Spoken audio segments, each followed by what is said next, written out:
तो गोपाल बड़ा सीधा था। महापुरुष ने किसी ने कहा, भाई जीवन में गुरु नहीं हो तो उद्धार नहीं हो सकता। वास्तविकता तो देखो ऐसी है, जीवन में अगर दीक्षा ना हो तो चलेगा, दिशा होनी चाहिए।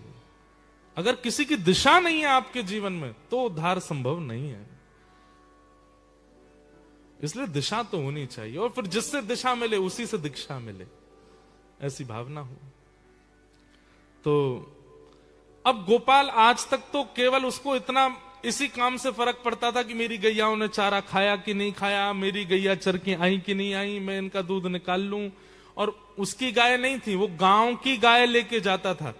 जैसे मान लो आप सब गांववासी, आप सबके घर की एक गाय, आप सब इतने व्यस्त तो चरा नहीं पाते। एक मैं आया, मैंने गिलाओ चलो मुझे दे दो, शाम को जो मिले मुझे दे देना आप लोग। सबकी गाय इकट्ठी करके ले जाता था चराने के लिए गोपाल। तो आज तक तो उसने इसी बात पर ध्यान दिया कि गैयाओं का कैसा क्या है, और उसने अपने निज जीवन का भी विचार नहीं किया। लेकिन आज पहली बार जब किसी से सुन लिया कि जीवन में गुरु होने चाहिए, तो अब गुरु खोजने लगा। गुरु जी कौन, गुरु जी कौन, मेरे गुरु कब मिलेंगे, मुझे गुरु कहां मिलेंगे। एक दिन एक महात्मा आए, और महात्मा की जटा देख करके, कमंडल देख के, रूप देख करके गोपाल बोला, यही मेरे गुरु जी हैं, इनको ही बना लूं। चरणों में गिर गया, बोले महाराज मुझे गुरु दीक्षा दे दो आप। गुरु जी बोले अच्छा दीक्षा चाहिए? बोले हाँ। चलो आओ, नहा धो के आओ, बैठो, बताते हैं। बोले सुनिए, पहले हमको नियम बता दो फिर दीक्षा लेंगे। तो पता चली पहली दीक्षा दे दी आपने, बाद में हमसे नहीं हुआ कुछ भी। तो गुरु जी ने नियम बता दिए। पहले ही बोले देखो रोज सुबह स्नान करके और इतना तुमको मंत्र करना पड़ेगा। बोले क्या मंत्र करना पड़ेगा? गुरु जी ने मंत्र सुनाया तो बोले ये तो मुझे समझ में ही नहीं आ रहा है, ये तो मेरे पल्ले ही नहीं पड़ रहा, मैं इतना पढ़ा लिखा नहीं कि ये मंत्र बोल सकूं। कोई और चीज बता दो। गुरुजी बोले भाई अब जो परंपरा है वही तो बताऊंगा, ऐसे थोड़ी मनगढ़ंत कुछ भी बता दूंगा। बोले देखो भगवान, हम आपको बहुत स्पष्ट बता दें, हम तो गैया चराते हैं और कई बार स्नान भी नहीं करते। सुबह उठते हैं, सबकी गैया समेटी, सिर पर स्वाफा बांधा, निकल गए, गैया चरा करके लाते हैं, हमारा तो स्नान भी नहीं हो पाता कई बार। और ये मंत्र आदि करना, नियम जाप पूजन आदि करना, ये सबसे मैं दूर दूर तक मेरे को पता ही नहीं है कैसे होता है। और अब मेरी इतनी आयु नहीं है कि मैं सीखूं पहले और फिर करूं, सीखने में ही मेरा जीवन निकल जाएगा। गुरु जी बोले तो फिर दीक्षा काय को चाहिए, रहने दो। बोले नहीं दीक्षा तो चाहिए, दीक्षा तो मुझे चाहिए, कोई बोल के गया गुरु बनाने हैं। तो गुरु जी बोले चलो तो फिर एक काम ऐसा बता दें जो तुम कर सकते हो। बोले क्या? तुम्हें ही निवेदित भोजन करें। भोजन करते हो रोज? बोले हाँ। बोले भोजन पहले ठाकुर जी को कराना फिर खाना, इतना तो कर सकते हो? बोले हाँ ये तो कर सकता हूं, कई बार तो मैं अपने बच्चों को पहले खिला देता हूं। बोले बस वैसे ही जैसे बच्चों को पहले खिला देते हैं फिर स्वयं पाते हैं, जैसे माँ करती है, बच्चों को पहले तृप्त करती है फिर स्वयं पाती है, पति को पहले पवाती है, ऐसे ही आज से तुमको करना है, पहले ठाकुर जी को खिलाओ फिर स्वयं खाओ। गोपाल बोला ये आपने बहुत बढ़िया बताया गुरु जी, इससे मेरा उद्धार हो जाएगा? बोले बिल्कुल हो जाएगा। नियम करने वाले, मंत्र करने वाले, जाप करने वाले का जैसा उद्धार वैसा ही तेरा होगा, तू ये कर ले। गोपाल को बोल गए, बोले कि क्या करना है? ठाकुर जी को निवेदित करके पाना है। लेकिन गुरु जी ने यह नहीं बताया था कि ठाकुर जी केवल भाव में आएंगे, ठाकुर जी की सामने प्रतिमा होगी, चित्र होगा, प्रत्यक्ष नहीं आएंगे ठाकुर जी। उसको लगा कि जैसे हमारे बच्चे आके बैठ जाते हैं सामने, पत्नी आके बैठ जाती है, ऐसे ठाकुर जी बैठ जाएंगे। जहां भी गैया चराने जाता था पत्नी भोजन लेके आती, पत्नी से कहता तुम जाओ हम खा लेंगे। हाँ गुरु जी ये भी कह के गए कि गुप्त रखनी चाहिए गुरु की बताई गई बातें, नियम, ये रहस्य होता है। तो पत्नी को बोलता भोजन धर दो जाओ। बोले हमारे सामने पालो, हम पवा देते। नहीं हम खुद पाएंगे, जाओ। पत्नी बोलती ऐसे क्यों? अरे अब बुढ़ापा आ गया, अब खुद सीखना पड़ेगा, कल को तुम हमसे पहले चली गई तो तुम आदत लगा दोगी अपने हाथ से पवाने की, वो हमको खुद सीखना पड़ेगा। पत्नी बोली मतलब पक्का है कि पहले मैं जाऊंगी? बोले हम बात बोल रहे हैं, तुमको भी सीखना चाहिए तुम भी हमारी प्रतीक्षा मत किया करो, हम पाए उसके बाद पाओगी, तुम भी पा लिया करो और हम भी अपने आप देखा करेंगे। पत्नी भी ठीक है। अब सीधे साधे लोग ज्यादा बात थोड़ी करते हैं।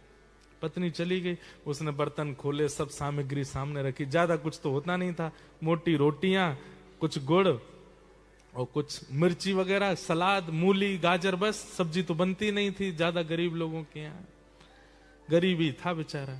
सामने धर दिया, गोपाल, गोविंद, ठाकुर जी, आपके जो भी नाम है मुझे ज्यादा तो आते नहीं, आ जाओ पालो। गुरु जी कह के गए आपको पवाना है फिर पाना है, और ऐसा बुला के फिर ढूंढता कहां से आ रहे हैं, कब आएंगे। गुरु जी परिचय तो बता के नहीं गए कि वो दिखते कैसे हैं, आएंगे भी कि नहीं आएंगे। तो बेचारा जैसे पशु पक्षियों के लिए दाना लेके घूमते हैं, ऐसे घूमता था सब जगह। आप कहां रहते हैं? अरे ठाकुर जी, अरे भगवान जी आ जाओ। गुरु जी कह के गए पहले आप पाओगे फिर मैं पाऊंगा। पूरे दिन ठाकुर जी का इसी भांति स्मरण करता, जगह जगह घूमता, नदी के किनारे जाता, वन में जाता, पहाड़ पर जाता, ठाकुर जी आओ पहले पाओ फिर मैं पाऊंगा। रात हो गई, ठाकुर जी नहीं आए। गुरु आज्ञा है, ठाकुर जी नहीं पाएंगे तब तक मैं पा नहीं सकता। रात भर ठाकुर जी नहीं आए तो रात को सारी सामग्री समेट करके गैयाओं को खवा दी, भूखा सो गया। एक रात निकल गई, दूसरा दिन आया, आज ठाकुर जी आएंगे, कल व्यस्त रहे होंगे कहीं पे। दूसरे दिन फिर पत्नी भोग लेके आई, सब सामग्री सजाई, बैठ गया, ठाकुर जी आओ पाओ भोग लगाओ फिर हम पाएंगे। फिर से ढूंढा, कल जहां गया अब दूसरी जगह गया कि वहां तो मिले नहीं थे, यहां मिल जाएंगे। सब जगह ढूंढा, ठाकुर जी नहीं मिले। 1 दिन, 2 दिन, 3 दिन, 10 दिन, 15 दिन निकल गए। अब तो आंखें गड्ढे में जाने लगी, हाथों में कंपन शुरू हो गया, वृद्धावस्था है, मुख सूखने लगा, आंतें सूखने लगी। पत्नी कहती मुझे आप ठीक नहीं लग रहे हैं, आपको देख करके अब ऐसा लगता है कि जैसे कोई रोग हो गया है क्या आपको। बोले मैं वृद्ध हो गया हूं ना। बोले वृद्ध तो हो गए वो तो पता, पर इतने ज्यादा आपसे चला भी नहीं जाता, आपसे बैठा भी नहीं जाता, आप कुछ बोल भी नहीं पाते, आप भोजन तो करते हैं ना समय से। बोले हाँ मैं सब पाता हूं, तुम चिंता मत करो। लेकिन वो रोज जाते ठाकुर जी को निवेदित करते, ठाकुर जी नहीं आते तो रात में सब गैयाओं को खिला देते। गुरु आज्ञा।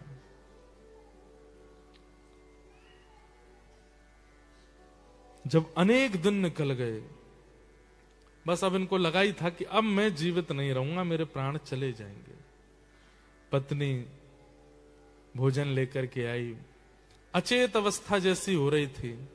पत्नी ने कहा मैं खिला दूं आपको। बोले नहीं नहीं रख जाओ, मैं खा लूंगा और तुम जाओ वापस।